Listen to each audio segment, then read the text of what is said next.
Hey there, welcome to Get Better Project. Level 1 workout for today is 8 rounds for time with 8 air squats, 8 V-ups, and then 24 2 to 4 inch hops. So they don't usually do V-ups on there, so if you would like to do sit-ups, that would be fine.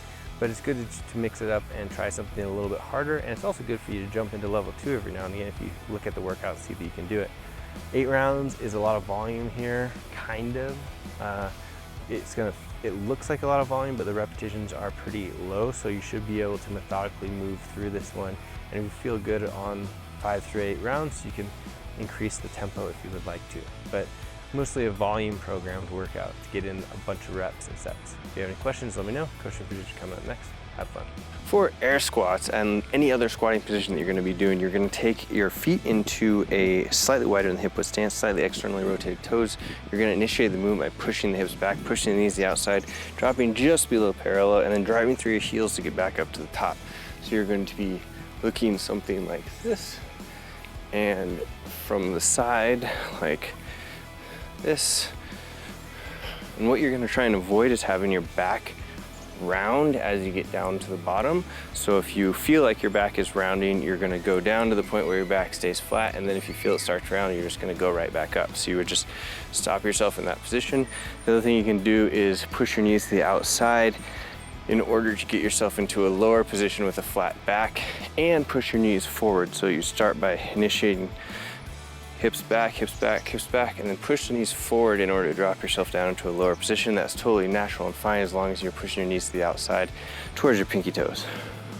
For V-ups, you're going to lay yourself all the way down onto the ground, hands extended, toes or feet extended.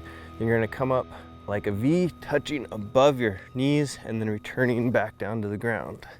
So you're just going to be essentially V'ing up and then extending back out, and repeating that process.